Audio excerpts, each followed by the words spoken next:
మీరు కొత్తగా business start చేయాలనుకుంటున్నారా? మార్చ్ 16-17 హైటెక్స్ లో ఫ్రాన్సెస్ ఇండియా బిగ్గెస్ట్ ఫ్రో ఎక్స్పో.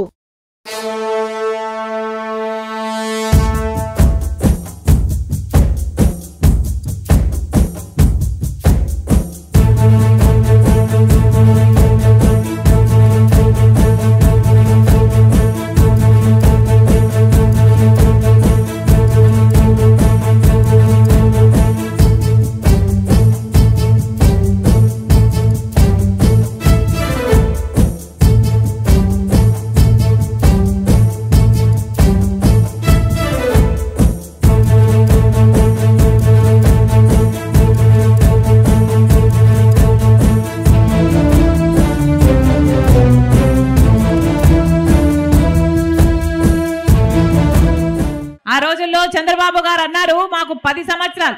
ఆ రోజుల్లో కాంగ్రెస్ పార్టీ 5 సంవత్సరాలు ప్రత్యేక హోదా ఇస్తానని చెప్తే ఆ రోజు చెప్పిన మాట మోడీ గారు తిరుపతికి వచ్చి 3 నామాల వాళ్ళ సాక్షిగా చెప్పిన మాట 10 సంవత్సరాలు ఇస్తాము అన్నాడు. ఆ 3 నామాల వాడికే పంగనామాలు పెట్టాడు మోడీ గారు. ఇక ఈయన కేడీగాక ఏమవుతాడు? 10 సంవత్సరాలు ఇస్తామన్నాడు. ఇప్పటికి 1 సంవత్సరం కూడా ఇయ్యలేదు. 10 సంవత్సరాలు గడిచిపోయింది, కనీసం ఆలోచన కూడా చేయటం లేదు. ఆ రోజు చంద్రబాబు గారు చెప్పిన మాట మాకు 10 సంవత్సరాలు సరిపోదు, 15 సంవత్సరాలు కావాలి అన్న. ఆ రోజు చంద్రబాబు గారు చెప్పిన మాట 15 సంవత్సరాలు మాకు ప్రత్యేక హోదా కావాలి, ప్రత్యేక హోదా కోసమే మేము పొత్తులు పెట్టుకుంటున్నామని చెప్పాడు. బీజేపీ పార్టీతో పొత్తులు పెట్టుకున్నాడు. ఆఖరికి బీజేపీ పార్టీ గెలిచిన తర్వాత వాళ్ళ మంత్రివర్గంలో పదవులు కూడా తీసుకున్నాడు చంద్రబాబు గారు. తీరా ముఖ్యమంత్రి అయ్యాడు. ప్రత్యేక హోదా కోసం ఏమైనా మాట్లాడా? ప్రత్యేక హోదా మళ్ళీ సంజీవినా అని మళ్ళీ ఊసరవల్లిలాగా రంగులు మార్చిన వాడు చంద్రబాబు గారు. ఊసరవల్లి కూడా మన చంద్రబాబు గారి దగ్గరే రంగులు మారడం నేర్చుకోవాలి.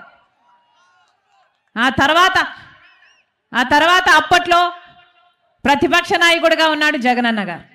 జగనన్న గారు చెప్పిన మాట రండి 25 మంది ఎంపీలను మొత్తం అందరం మూకుమ్మడి రాజీనామాలు చేద్దాము అన్నాడు. ప్రత్యేక హోదా ఎందుకు రాదో చూద్దాము అన్నాడు జగనన్న గారు.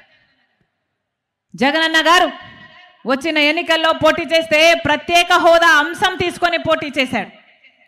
ప్రత్యేక హోదా అంశం కోసం నేను కూడా పోరాటం చేశాను. ప్రతి సభలో తిరిగాను. మీరు గెలిపించండి, ప్రత్యేక హోదా వైసీపీ పార్టీ తెస్తుంది అని మేము ప్రతి సభలో చెప్పాను. కానీ ఏమైంది? జగనన్న గారు ముఖ్యమంత్రి అయ్యారు. ఒక్కసారైనా ఒక్క నిజమైన ఉద్యమమైనా చేశాడా జగనన్న గారు మళ్ళీ ప్రత్యేక హోదా గురించి? ఒక్కసారైనా మోడీ గారిని ప్రశ్నించారా? ఇన్నిసార్లు ఢిల్లీకి వెళ్తున్నారు వస్తున్నారే, దేనికి వెళ్తున్నారు? ఆయనను కాపాడుకోవడం కోసం వెళ్తున్నారు, లేకపోతే హంతకుల్ని, సొంత చిన్నారను చంపిన హంతకుల్ని కాపాడుకోవడం కోసం వెళ్తున్నారు తప్పితే. సుమన్ టీవీలో మీ పర్సనల్ అండ్ బిజినెస్ ప్రమోషన్స్ కోసం కింది నెంబర్కి కాంటాక్ట్ చేయండి.